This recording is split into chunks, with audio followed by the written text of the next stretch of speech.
Hey, welcome back to Hannity. We're only 6 days away from the Iowa caucuses. Earlier today, we met up with Florida Senator Marco Rubio while he was out campaigning. Take a look at this.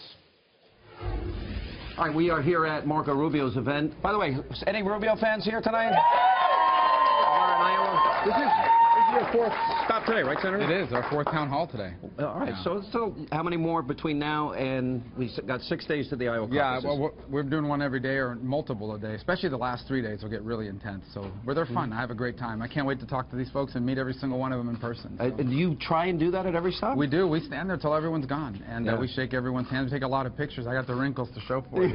Is that right? Have you figured out the selfie, how to switch it around and make it work? Yeah, we've made that work. Most people want to take their picture, but every now and then they'll do it themselves too, so that's good. Yeah. All right, well, a big debate on Thursday, a Fox debate, Trump threatening to pull out. Yeah. Well, obviously, look, he's going to make his decision on what he wants to do. I'm going to be there, and if someone else is not there, of course, there'll be more time for everybody else. But so that's a good thing. You want more time? I just found out about this now. I don't know what Donald's decision is going to be. Obviously, I've heard that in the press as well. But you know, I'm going to focus on us and what we're going to do. Let's talk a little bit more about the campaign. There's been, I read, as much as $25 million thrown at you. Oh yeah, I mean Jeb Bush's super PAC is spending $1 million a day attacking me. I thought you were friends. Well, I guess, but I mean the bottom line, you'll have to ask him about that. But $1 million a day, they're now attacking me on an attack Charlie Crist used, which he endorsed me even after those attacks, and then supported me for vice president 2 years later. But bottom line is, obviously, I think they've kind of felt that maybe things haven't gone the way they planned, and so taking me down is what they're going to do. And they told me this. You know, when I got into this race, a lot of people in the establishment told me that if I ran, it wasn't my turn, and they would do what they needed to stop me. So obviously, this is a part of that. But I feel good about it anyway. Who are these establishment people that would say that to you? Big donors, people in the establishment of the party. A lot of people who would call me and send me emails saying, you know, it's not your turn, you really shouldn't run.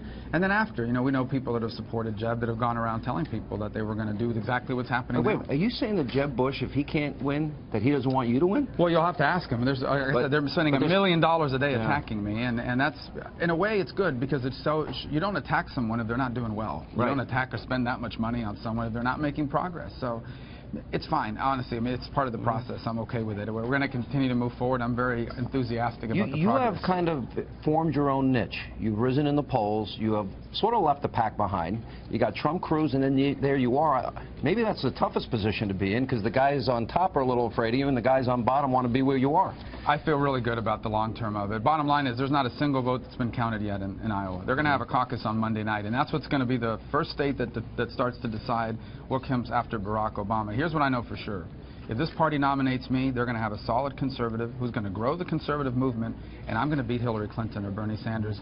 I cannot imagine waking up that first Wednesday in November to the news that we have a President Bernie Sanders or a President Hillary Clinton for that matter. What would that mean to you, President Bernie Sanders? Hillary Clinton? No, I think they agree with you.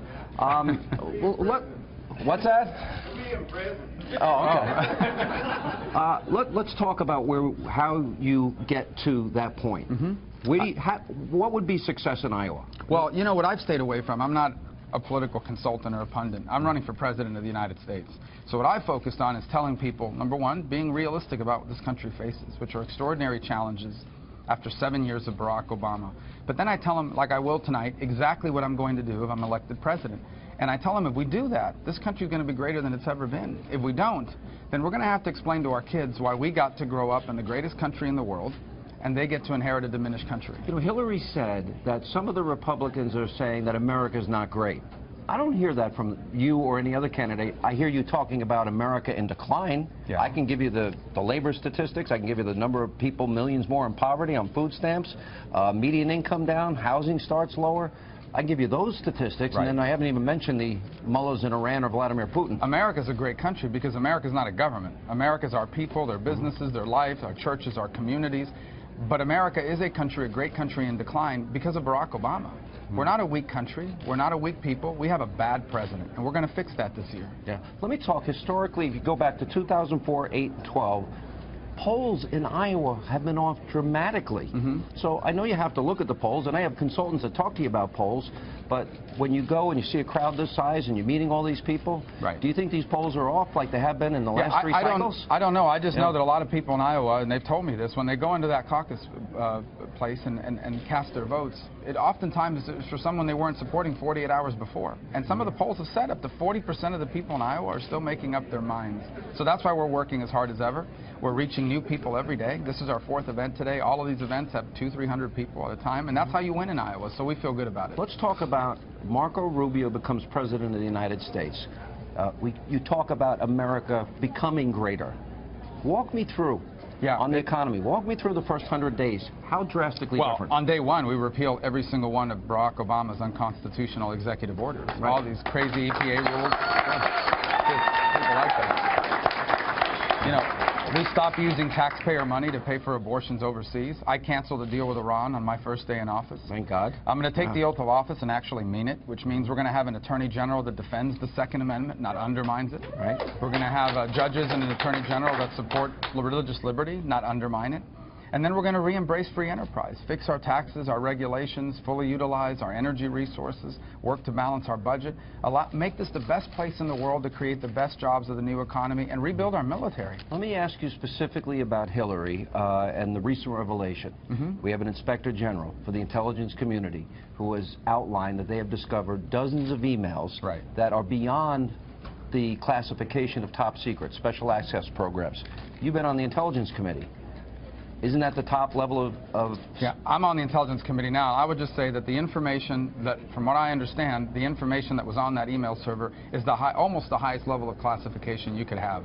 And so the fact that that was on a private server, you know, if a staff member had done that, they would have been fired and prosecuted. So we'll see. I have confidence that the FBI is going to find what happened here. I don't have confidence the Obama Justice Department will do anything about it. Well, when I'm president, the Justice Department, no one will be above the law. But if it is illegal to have special access programs on a private email server, that's illegal. It is illegal to remove any classified information from a secure setting, whether it's in writing or an email, and put it on an insecure setting, which is what a private server is. If you do that, you get fired, you get prosecuted. Are people's lives at risk because of this? I believe they could be, absolutely. Because, look, when intelligence information is revealed, you're not just revealing the information, you're revealing how you found it, which means sources are compromised, and sometimes those sources could be people. Yeah. All right, Senator, great to see you. Thank you. Thanks for coming. Thank you.